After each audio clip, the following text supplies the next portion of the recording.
right, welcome everyone. Happy Wednesday, veterans, and thank you for spending some time with us today. All right, before we get started with today's topic, please sound off in the comment section and let us know, hey, where you're tuning in from, what branch and years you served. I'm Coach Jim Jackson. I'm tuning in from Southern Illinois, Edwardsville. So I want to welcome everyone today. And please post. I'm Coach Mike Smith. Again, welcome. Thanks, Coach Jim. It's an honor to host with you today. I'm checking in from Maryland area. So, yeah, just let us know where you're tuning in from, what branch and what years you served before we get started. Perfect. Welcome, Coach Mike. And you're way up there in Maryland. So we have Jay coming in. Go Army. All right. We got Lewis in the Army, 2000 to 2015, El Paso, Texas. Fred, Semper Fi brother, USMC, Lubbock, Texas. Welcome. Don, Marine Corps as well. SoCal. All right. And he's 90%. Got some Air Force in here, Joseph. So welcome, coming in from the Sunshine State of Florida. Mark, welcome, Mark, Army, Clearwater, Florida. We have quite a few Florida and California, East Coast, West Coast. Renee, Army, welcome. Another Marine in here. Farrell, USMC. So we got a wide range of vets coming in from coast to coast. Want to welcome everyone. Keep posting. Army, welcome, James. Marlis, Air Force. Don't want to forget about the Air Force. Let's see. We're going to get any Space Force in here today. We got Navy. Bob is served from 88 to 91. Thank you for your service.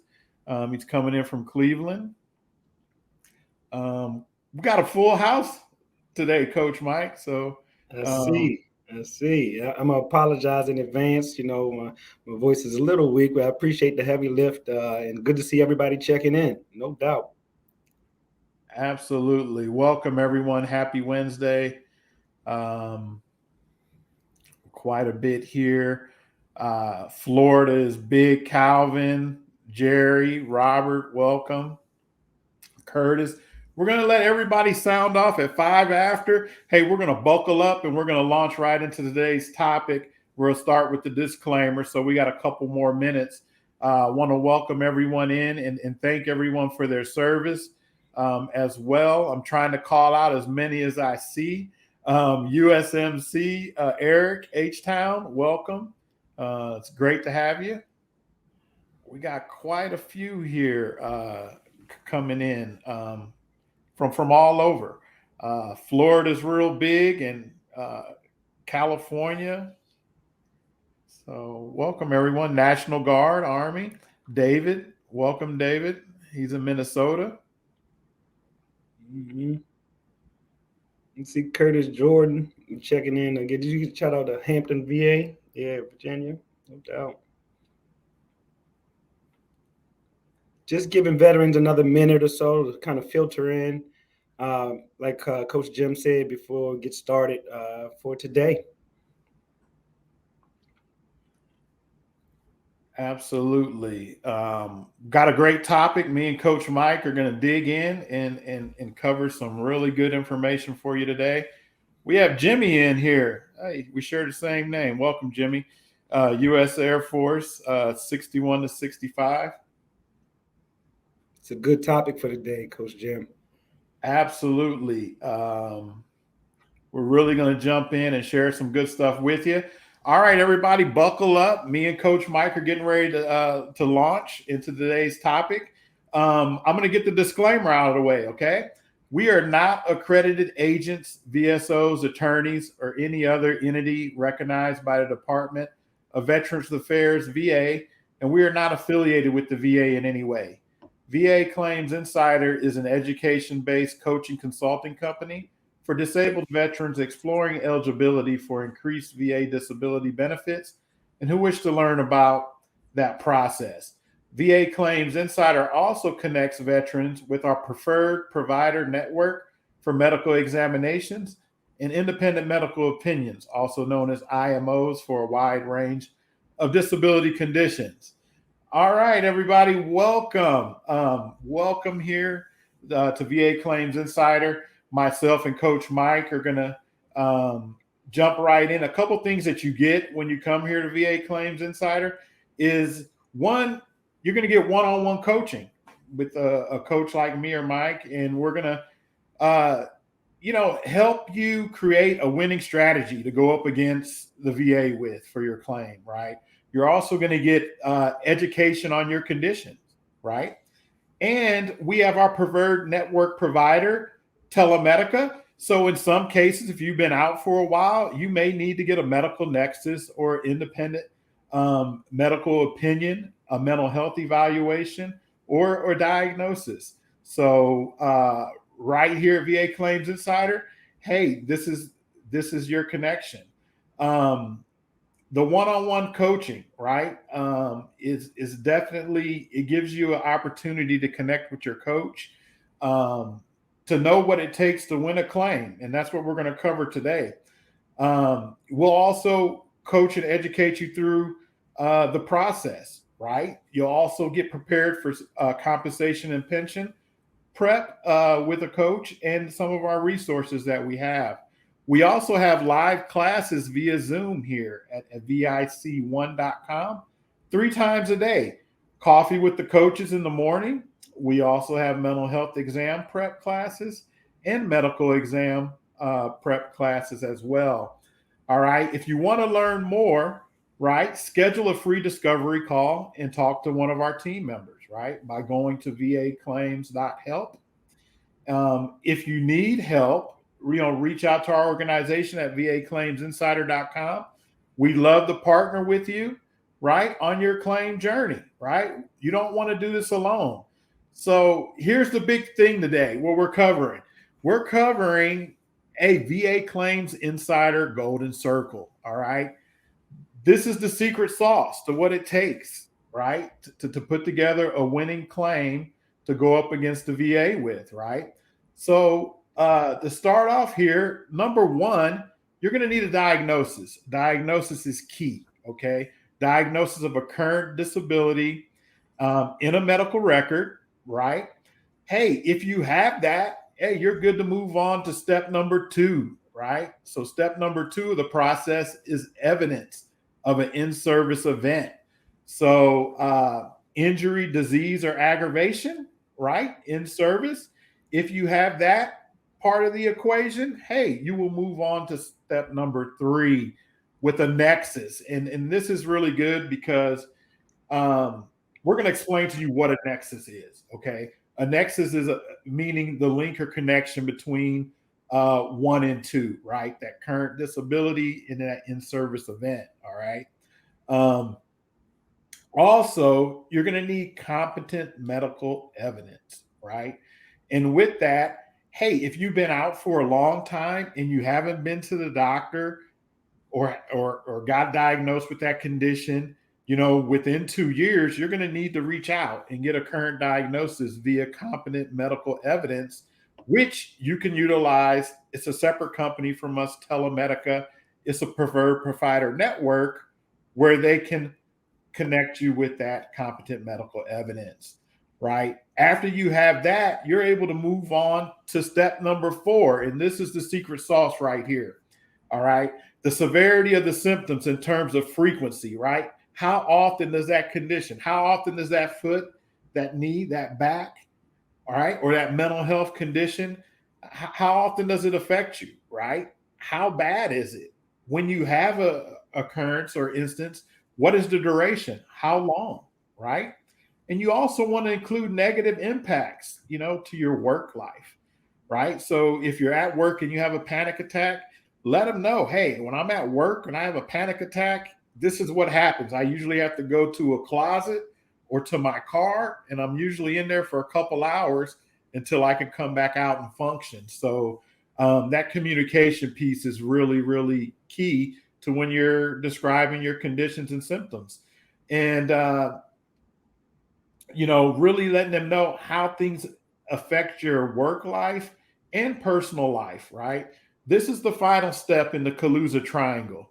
And it's what determines your final VA rating, right? The percentage for the disability. And I just wanted to touch on something, if that's okay, Coach Jim, about that. Absolutely. Right. So oftentimes you find yourself, I find myself, you talk a bit about some of these conditions. I'll call them out air quote, invisible, if you will. In other words, you have to be the voice for the severity of your issue, just like Coach Jim mentioned, how long, how bad.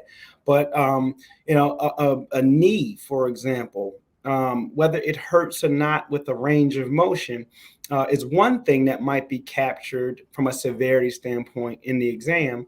But that same exam for the time that a veteran might be in there for a claim at the CMP level might not capture that same knee that might buckle, or the time that it gave way, it didn't support you, and it made you fall. Right. And so that's, I wanted to kind of throw in there, not to cut you off, Coach, just about severity. Speak for some of the things and conditions and occurrences. And I think that's what it means to talk about that fourth step in that process. Secret sauce. Absolutely, Coach Mike. Thank you for adding that perspective in there.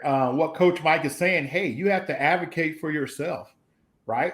Have a plan, have a list, be able to communicate and talk about, hey, every week or so, my knee will go out, right? It causes me to stumble and fall. Getting that point across. So we're going to go over what a VA direct service connection is. So I'm going to jump into that and give you some ideas, because there's several different types of connections. And myself and Coach Mike are really going to break down and explain it to you to give you a better understanding. All right. VA direct service connection. This is the most common method of service connection for VA disability benefits. You're telling the VA that your current disability condition is a direct result of your active duty military service. So example is, hey, I'm running physical training in the morning at 0 dark 30. I step into a pothole. Hey, I tear my ACL. I'm in the hospital. I have to get on crutches. You're telling the VA, hey, when this happened, right? Maybe it was a training incident. Maybe it was a car accident. Some people think, hey, if I wasn't performing military job duties, in my job and got injured, it's not going to be covered. That's false, right? If you're in a car accident on a weekend, somebody hits you, right? So that's covered as well. If it's a combat deployment, stress from the job that you do within the service, or other in-service incident, injury, event, or disease that directly cause or made your disability condition worse. A great example is combat PTSD, right? Due to an IED attack in Iraq. The PTSD is due to your combat deployment, which is directly related to your military service, right? So some of the evidence requirements for direct service connection is going to be your DD 214. Once again, required a diagnosis of a current disability and a medical record, right? Service treatment records, VA medical records, or private medical records. Evidence of an in-service event, injury, disease, or aggravation in either service treatment records or military personnel records, right? In some cases, a nexus letter for direct service connection if you've been out of the military for more than 12 months, if you've been out a long time, right? You may have to provide that additional evidence to help strengthen your claim. Statement in support of a claim, right? Write one for each of your disability conditions you're filing for, and explain, the VA claims insider golden circle for each of the four elements in your statement, right? Another option is, hey, if I served with Coach Mike, hey, a buddy letter, right? If you're trying to prove an in-service event or stressor event, and it's not already documented in your service treatment records, you got to get creative. Reach out to people that you served with. I'm going to let Coach Mike touch on the second topic here is VA secondary service connection. and it's the cheat sheet. So go ahead and elaborate a little bit for us, Coach Mike. Thanks, Coach, and I appreciate that. Just in general, right? So you talk a bit about the secondary service connection and kind of what it takes, and so they go by the 38 CFR, the Code of Federal Regulations, and they want to look at to make sure that there's a current disability condition that is proximately due to or the result of a service connected disease or injury, and then it shall be service connected. So, in other words, if you have a current service connected disease or injury, then a current disability condition that is proximately due or result of that already service connected condition. And so the example that comes across, there's a couple of them, but one that comes across is, for example, ringing in the ears or tinnitus, tinnitus, the ringing in the ears. Okay. And so today, even though you are no longer serving, let's say that service connected tinnitus, the ringing in the ears, might be causing a veteran migraine headaches, maybe even anxiety or depression. Okay. And so, as such, the service connection on a secondary basis requires a showing of causation. You have to show cause, a showing of causation. So instead of proving that your disability is directly service connected, you'll actually need to prove that it is caused by or made worse by a different disability, which is service connected. And so, again, ringing in the ears might cause headaches or migraines, or maybe cause anxiety and depression, because you were up all night, or insomnia kind of challenges. And so, for something like that, right, when you get to evidence requirements for secondary service connection, in that example, you could file a VA disability for the migraine headaches secondarily to the service connected tinnitus. But the evidence might look like the following. So something like the DD-214, Coach Jim touched on it before, but those things can actually fall under presumptive status, whereas if it shows that there was which means, presume, right, a high or loud noise exposure history that usually comes across, on the paperwork, that actually counts as presumptive, if you will, in that space. But what's also required as another linchpin to that is a diagnosis of a secondary condition, diagnosis of a current secondary VA disability that you're attempting to link to that current condition that's connected. All right. And it must be documented in the medical records. In other words, they won't just take your word for it that you got migraines, that or that you have headaches, and that you do stuff over the counter. I've had them for a decade. They won't take your word. There'll need to be some clinical documentation. You went to the doctor, or you see somebody, or you've seen somebody, right, to have that migraines or those headaches currently diagnosed. Another requirement as part of that is to have the current service connected primary disability already connected. So you would have, in the examples, to have the tinnitus connected already in order to then secondarily get the migraines connected to it. Okay. And another requirement, like again, Coach Jim alluded to previously, would be something like a nexus letter for secondary conditions to establish. It goes a long way in establishing a connection between the service-connected primary condition, ringing in the ears, tinnitus, and the current disability, migraine, headaches as a result of those tinnitus. And nexus letter, just I like to always reiterate, because when we use that term in terms of disability, it really boils down to a connection, a medical opinion, a link. Does a professional think that A is connected to B, that the ringing in the ears does really bring on your sleepless nights and subsequent headaches, for example, maybe agitating, again, anxiety or depression, or whatever that may already be in that space.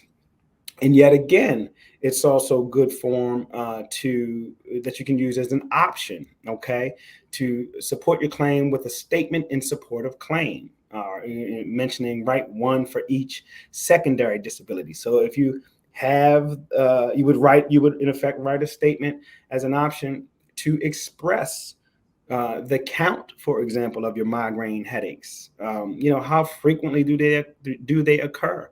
And that can be readily mentioned in your statement, right? How bad do they get? They won't know if you don't tell them. I find myself, saying, right. And so I like to say, Coach Jim, I like to say, well, paint the picture for them. Them is, whoever's on the other side of your voice at that point. What is the picture like when these migraines are so severe? Well, sometimes a veteran might have to call out of work, they get so bad. Sometimes the shades are drawn, curtains low, quiet in the home, dark, pulling over to the side of the road if they're driving. That looks a certain way, if you will, and it's specific to your individual truth. So that's what it means to be optional in writing a statement to support the claim. The required documents, like tinnitus, loud noise exposure, you would need a current migraines diagnosis, and then the nexus, if you will. But that optional statement can really support or buttress the claim to help them see the connection, if that makes sense. Yeah.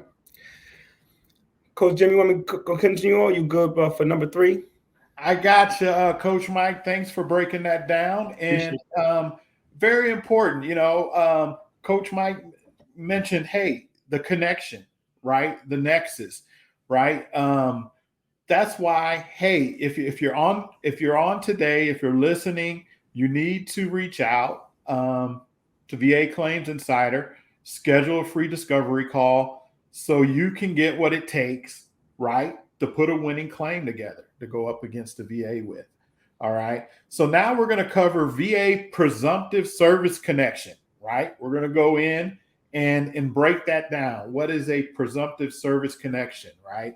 A VA presumptive disability is one that the VA presumes to be service connected, even if there's no specific nexus, meaning link or condition for service connection. I'm going to give you a great example right now, the PACT Act, right?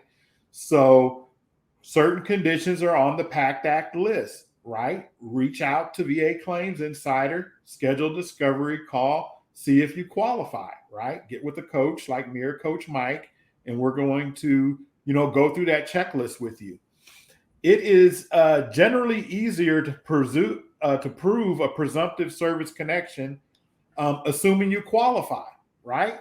And that's the good point, assuming you qualify. So for certain things, the VA will grant you service connection and presuming you qualify. So a presumptive disability works like this. If you served at X location during the qualifying period, right, which they'll verify that off of your DD 214, right? If you deployed, and this condition was developed as a result of X plus Y, then the VA is going to grant you automatic service connection, right? The PACT Act is a big one here, where they opened up a lot of presumptive conditions for veterans who served in certain theaters, right? Um, Instead of having to prove a service-connected disability, you only need to show your DD 214 that you were in an eligible location. So this here is a direct path, so you didn't have to go into medical after you sprained your ankle, right, to get it documented. If you were in that region and you develop a list of these conditions during a specific period in that you deployed, during and developed a qualifying condition as a result to your service in there. The 38 CFR discusses diseases subject to presumptive service connection in more detail.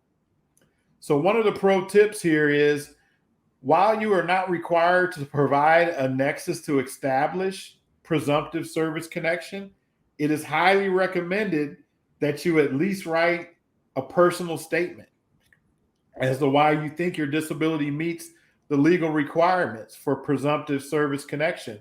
You might want to obtain a medical nexus letter as well if you were out for a long time. Some of the stuff that's required, for presumptive service connection, once again, your DD 214 with evidence of a qualifying service during that qualifying period, right?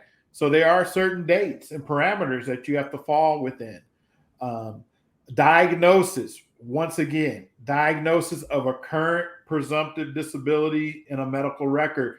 Coach Mike really touched on this. You can't just say, hey, I have headaches and migraines, right? You have to go to a doctor and get a diagnosis of that condition, right? Stating that you have it. So, diagnosis of a current presumptive disability in a medical record or service treatment records, VA medical records or private medical records. And then optional information that you can do to really strengthen up, statement in support of a claim, right? Write a personal statement, write one for each presumptive disability condition you're filing for. And once again, utilize the VA Claims Insider Golden Circle, the 4 elements of success. Um, Also, hey, if you served with somebody that you're still in touch with, right? A buddy letter, right? So if you're trying to prove you served at a specific location during a qualifying period and you had exposure to X, Y, and Z, and it's not already documented on your DD 214 or service treatment records, buddy statements, receipts, photos, maybe it was a video, right? Try to reach out to people that you served with to help that. So I'm going to let Coach Mike come in and take topic number 4, VA service connection by aggravation. Yeah, and I wanted to appreciate that, Coach Jim. I actually just wanted to touch a little bit, even with the thought process about body letter and versus the clinical information, right? So it is because sometimes you've seen veterans maybe get frustrated in process, saying, "Hey, I had a buddy letter. I had 5 buddy letters, for example, right?" So there is a difference between competent medical evidence, right? And then competent lay evidence, right? So the buddy letter, personal statements, they'll fall in the lay evidence section, like, first person or secondhand accounts, with that. But there's still the necessary criteria, like Coach Jim, each slide really has alluded to. You still need these things to show up in the clinical space. So whether that's private doctors visits, minute clinics, quick clinics, because that's the only healthcare access one might have, a preferred provider network, like you have access to, or the VA, healthcare system as well. And so, but that is still a good idea, especially with the competent lay evidence. If somebody witnessed it with you, or you confided in at the time and have that access to understanding about your claim, it is good to have them write from a buddy letter perspective. So that's always good. Just want to touch on that. Okay. And so the service connection by aggravation, right? Sometimes a pre-existing condition is made worse by military service. All right. And an example is a veteran may have had flat feet prior to entering the service, but wearing military boots and prolonged standing really worsen his or her flat feet and leading to painful disability called plantar fasciitis, as an example, right? Which is eligible for compensation under the law. All right. And so, and additionally, if a veteran has a service-connected knee condition that aggravates a non-service connected back, for example, they could get service connection for their back based on the aggravation, provided that they can prove that their condition was worsened beyond its natural progression by military service. So it's straightforward.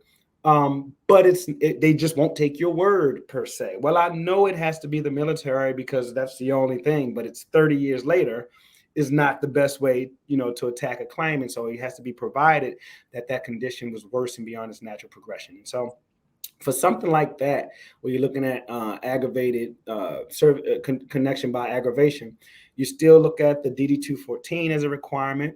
Continue to look at the diagnosis of a current VA disability. You have to have it in there, migraines or headaches or whatever it is, the plantar fasciitis, it has to show up in your records. I mean, you had to see somebody, talk to somebody, and be evaluated, right? In that space. And so the diagnosis of that current condition you're attempting to link by the aggravation to the current service-connected disability, and it must again be documented. Current service-connected primary disability. All right, and your current list of service-connected disabilities you can actually get from va.gov if you don't know already. Yet again, nexus letter for a secondary condition via aggravation. All right, that's a medical opinion, not just yours, not a lay opinion, right? Not your buddy, not a buddy letter's opinion, but the medical opinion for a secondary condition via aggravation, establishing a connection and worsening beyond its natural progression between the service-connected primary condition and the current disability. And yet again, the excellent option of statement in support of claim, write one for each condition. And before I pass it back, Coach Gemma, this example really hits home a couple different reasons, but the main one is there was some success I had just coaching through with a veteran who had foot issues as a member of the band. Okay, and they initially denied him, and it had went on over a year or whatever it was at the time, and it was a long time between eras. Him trying to claim it, but he had a pes planus or some foot similarity, and they denied it initially because it mentioned that he was already diagnosed into the military with this condition. Well, it turns out this veteran had about 100 pages of old records that he had, and he said, I submitted them all and they still denied me because I know it got worse, and now he was in a wheelchair, as a matter of fact, years later. The long and short, that the veteran was able to see in his own records as he had to look for these issues and what happened, because he felt it, but there was a change in how they talked about his feet. One was I think the example was secondary pes planus or whatever it was. And then there was an off note many years later, still in service, that had tertiary. So it changed from 2 degrees to 3 degrees difference, right? So he was actually able to prove that aggravation, but it was based on documentation, the clinical data that he had, in hand. And he did end up needing a nexus letter for the secondary aggravating, components to his mental health, from the foot pain and the years in the wheelchair and things like that, and won both claims eventually, right? Overturned the previous denial. So I just want to throw that in there before I move on to number 5. You move on to number 5. That's okay. All right. Thank you very much for sharing that testimonial with us, Coach Mike, and breaking that down. Right. Once again, more reasons to reach out. If you're listening today, if you're tuning in, sign up for a free discovery call. Come in, get with a coach like myself or Coach Mike, and come partner with us. So I'm going to go over number 5. It's VA service connection by the 38 USC 1151. Okay, this refers to disabilities or death that result from hospital care, medical or surgical treatment, or examination by a VA medical professional or facility, or due to participation in a program of vocational rehab. In our experiences, this is one of the most uncommon ones, but the evidence required vary depending on the unique, circumstances of that case. Once again, if you want to get more information, on that topic, sign up, join with us, come aboard. We'd love to have you. So right now, I want to thank everybody for tuning in, and there is a special announcement towards the end. We have a free gift that we're going to give to you towards the end, and where we're also going to right now is just recap a little bit, and then we're going to open it up for questions and answers. So once again, today's topic was, the VA claims insider golden circle, right?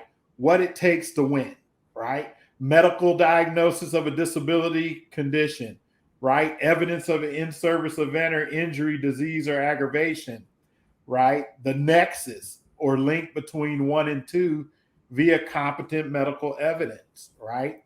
Um, Number 4, hey, expressing the severity of your symptoms in terms of frequency, severity, and duration of your condition, right? Once again, that is VA Claims Insider's very own golden circle of connection there.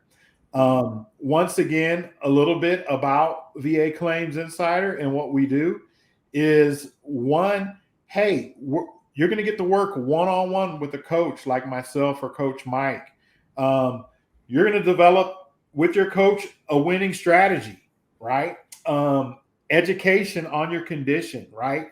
Knowing the symptoms, knowing, hey, what are the upper and lower limits of the ratings for my condition, right? And once again, the medical evidence, right? Medical evidence needed to put your claim together. You're going to get, one-on-one coaching, right? Through compensation and prep classes. Also, you're going to get coaching and education that gives you information on how to submit your own claim. Also, we have the live classes via Zoom, right? 3 times a day, coffee with the coaches, mental health compensation and prep classes. And then we also have elite member Q&A. So for everyone tuning in that stayed on right now, Brian's book, You Deserve It, second edition, is now available to order. You can order yours on Amazon today. However, you're tuned in today. If you want a free download of the book, go to, and they're going to post this out here, it's going to be www.youdeserveitfree.com/freedom1. It's right there for your free copy right now. So once again, want to learn more? Schedule a free discovery call today to talk to one of our team members by going to vaclaims.help. And if you need help, reach out to our organization at vaclaimsinsider.com. We love to partner with you. All right. So right now we're going to open it up to questions and answers. Mm-hmm. And I wanted to, and I know we'll do, question and answer. I think it's not to beat it, but like, I think it's really important because there's a lot of hang up when you talk a bit about the necessary things like Kaluza triangle. We'll see those as 3 elements, and Coach Jim, you mentioned it all over the program today, the diagnoses, in-service event, and then a medical nexus, the link, right? And then the extension of the Kaluza triangle, those 3 elements as a baseline for what's necessary for any connection, the data being the VA Claims Insider golden circle with adding the severity component. How bad are those things, in the end? Can't go without saying. And so as you kind of gloss over some of the questions, there's some that share similar sentiments. Usually part of the denial, part of the issue might be an absence of one of those elements to issue the claim, to connect the claim. So, absolutely. Thank you for adding that piece in there, Coach Mike. So now we're going to get to some questions here. We're going to try to get to as many questions as we can. Also, the ones that we can't get to, we encourage you to, sign up for the discovery call. Okay. Let's see here. There's a question here, and it's from Wayne Kern, right? What is the VA rating for insomnia? All right, very good question. Insomnia is actually rated underneath mental health conditions, right? For the VA under the 38 CFR. Very good question there. Hope I was able to help you with that. You can get some more information, Wayne, if you want to sign up for a free discovery call. Very good question. Yeah, and it'll boil down to, Wayne, first is that information there, but also severity, right? How it's affecting you. And something like mental health can go all the way up to 100% by itself as well. So keeping that in mind. All right, let's see if we have another question in here that we can answer. All right, Ann M. Womack, right? What is a in-service event for presumptive tinnitus? All right. Is it that you worked on the flight line, or does it have to be a specific event? So I'm going to let Coach Mike elaborate a little bit on that for you. Yes. No, and the reality is, it could be either of those, right? It doesn't have to be somebody that is, on the flight line. Somebody else might be loud generators all day, with depending on their MOS. Somebody else is an explosion or loud noise explosion. Somebody else might be flight line or Navy hearing jets, fly and depart all day. So yes is the short answer, and even the paperwork often alludes to your exposure in that space, right? So much like, I guess, the parallel example, and it's not quite apples to apples, but if you are around loud noise, it's usually denoted on your DD214, and that kind of counts instead of you having to had shown up back then and say I have ringing in my ears, if that makes sense. But yes, if you can attest to, affirm if that's your lived experience and your truth, right? When I used to hear you in your instance, when I worked the flight line, we heard loud noise all the time. I was exposed like this, and so you would draw that timeline or create that, if you were writing a statement, for example. But yes, it's half joke but all truth to that. Is it that either or would be the answer to that? That makes sense. Absolutely. Thank you, Coach Mike, for elaborating too. And also, they can get a discovery call because there is a MOS noise exposure list, right? So sign up for the discovery call, meet with a coach, and we can go over that with you. Let me find some more questions in here. If you want a free discovery call, visit www.vaclaims.help for a free discovery call. Mm-hmm.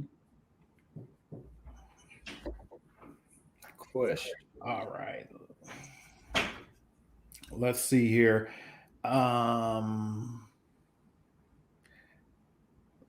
right, I see Marlis Cook has in here. I have a service connected cancer due to the PACT Act, but got 0% compensation for it. I'm at 90%. What happened?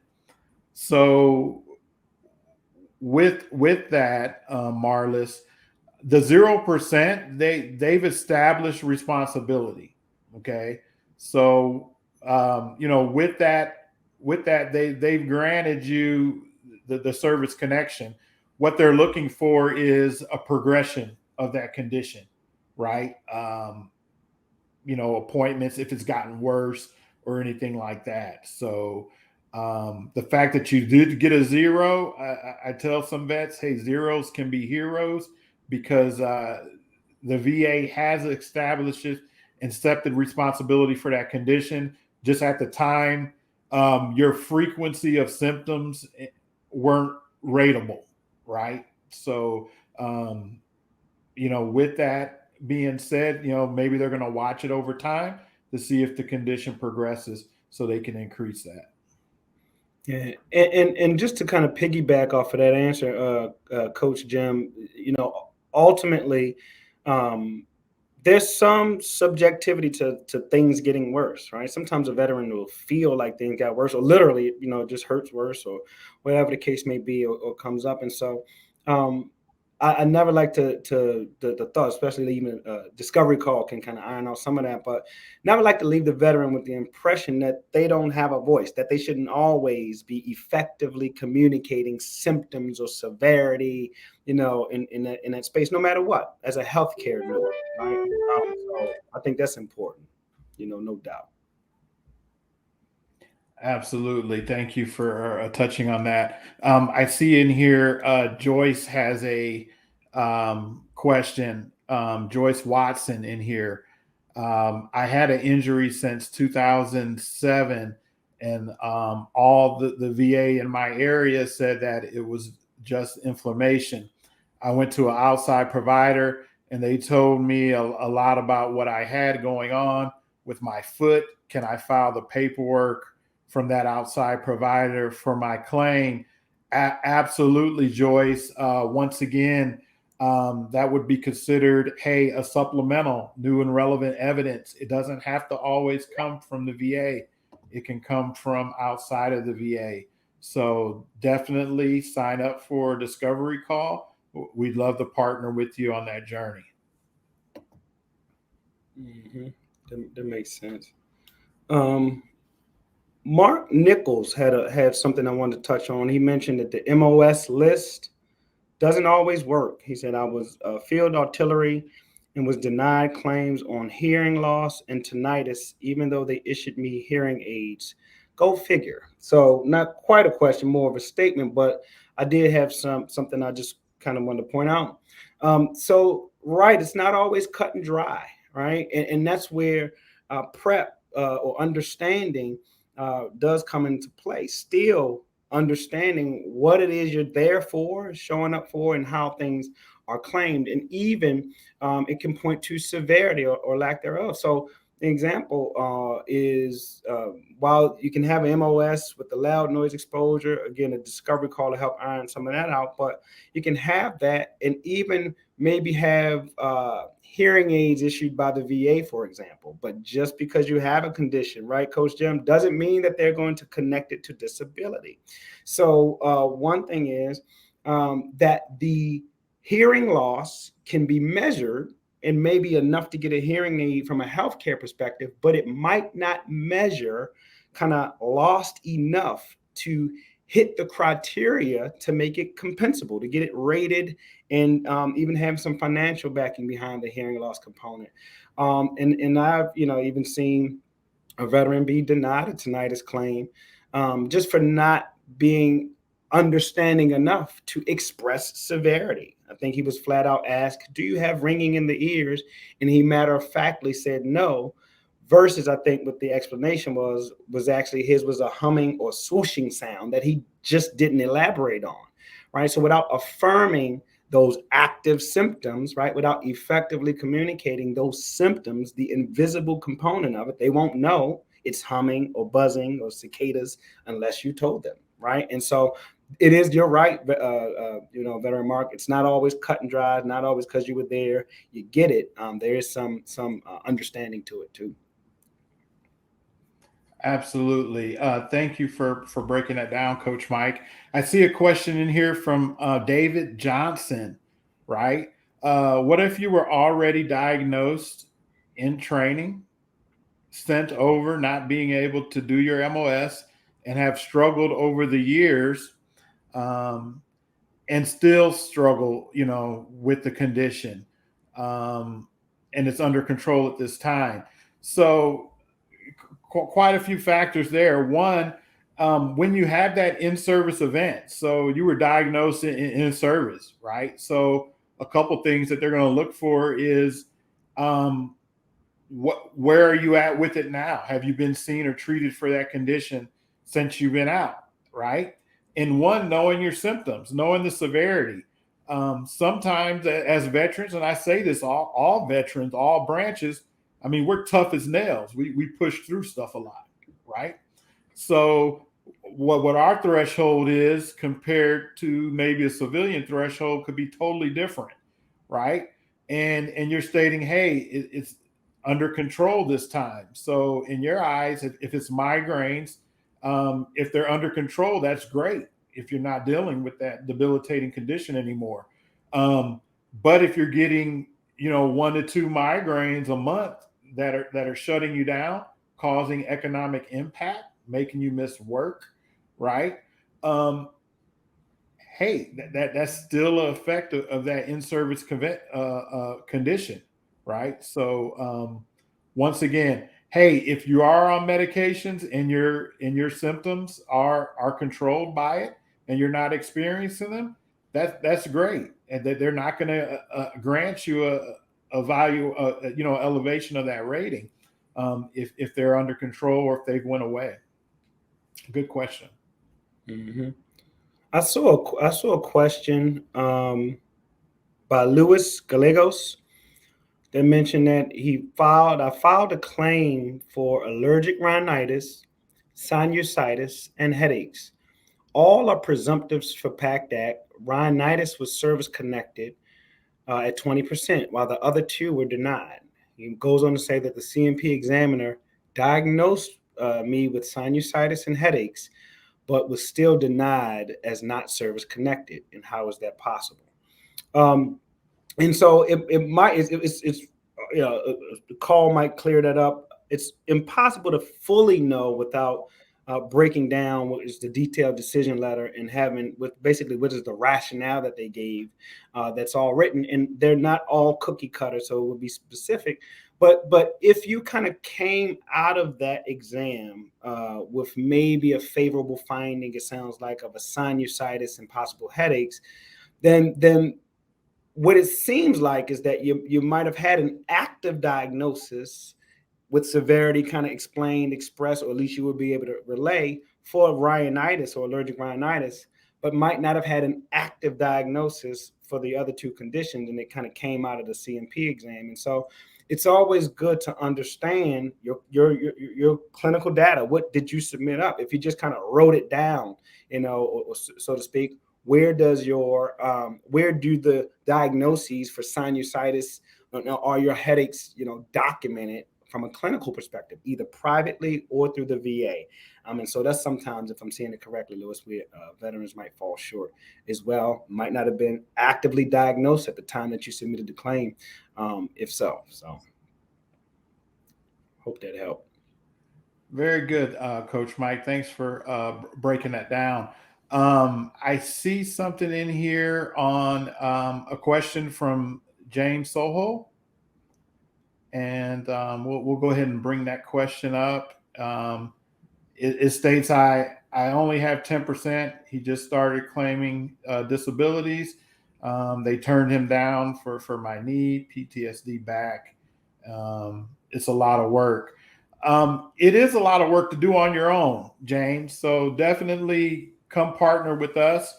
That's what me and Coach Mike, we do all day here at VA Claims Insider is one, make sure you don't have to go through this on your own, right? And educate you on your conditions.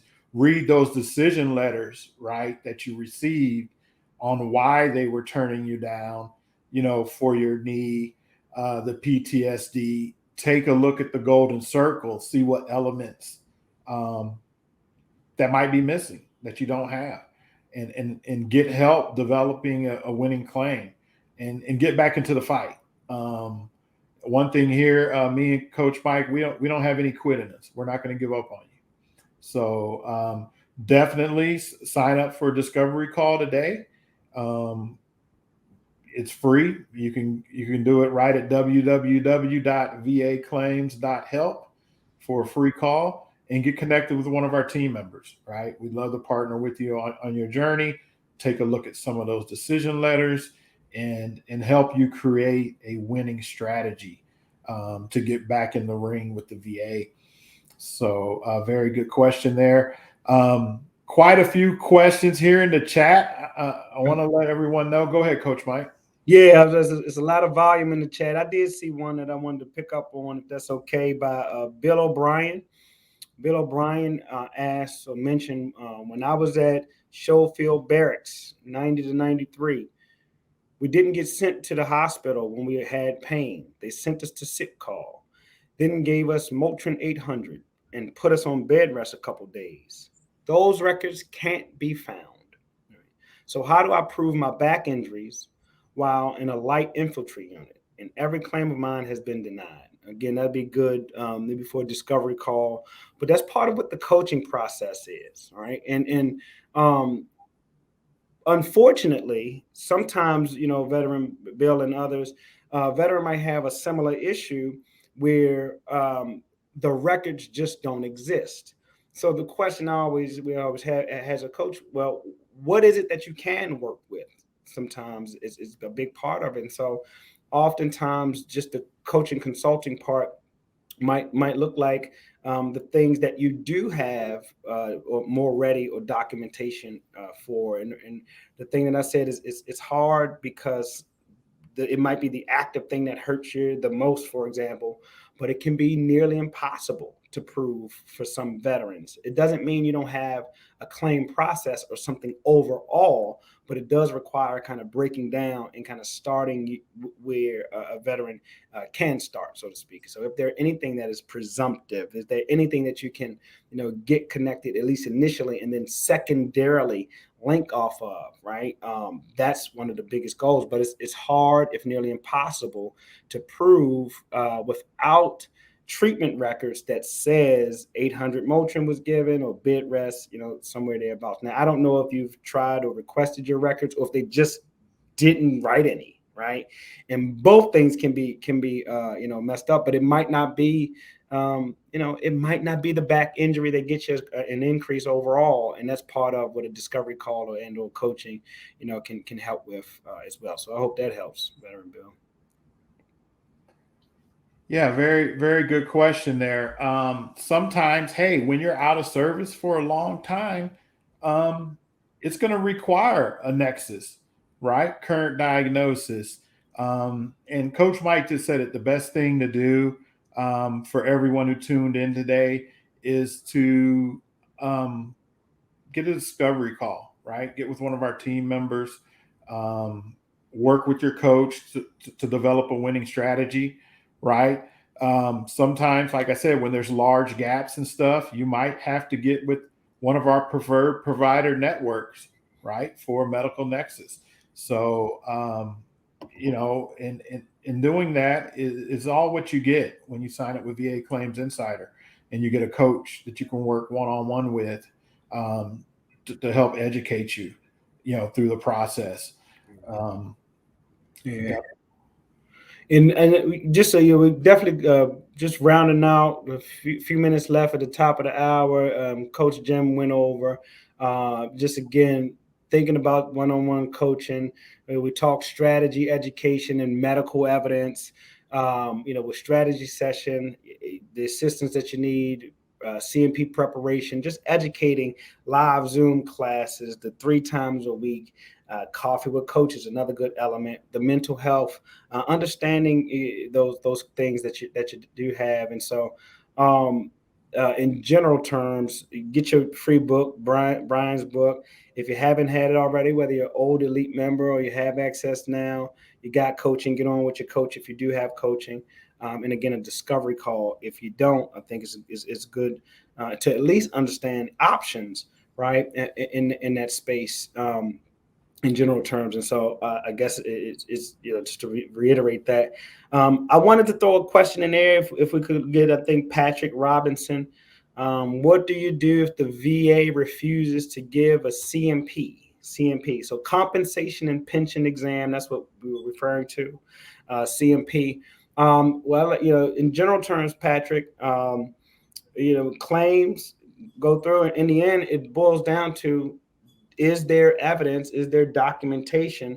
And so if you find yourself kind of hitting that wall, it might not be enough evidence, I guess, for them to matriculate or move it to the next process, or they're denying you based on a lack of information somewhere, if that happens. And so they have a duty to assist you in this process, the VA disability. And so if you have that Kaluza triangle, those 3 elements, then that usually I call certain things the key to the door, the CMP exam being on the other side of the door. And sometimes you can get denied in lack of information. You can get denied, in lack of process, lack of clinical data. And so that's often what veterans might face too. Thank you, Coach Mike, for breaking that down. I want to thank everyone for tuning in, right, coast to coast. Thank you for joining us today for the VA Claims Insider Golden Circle. Make sure to stay connected, right, at vaclaimsinsider.com. And once again, thank you for your time today. We're going to let everybody get back to your day. And you serve, you deserve. Sign up with us. We'd love to partner with you on the journey. Thank you for joining us. Everybody take care, be well, and appreciate you.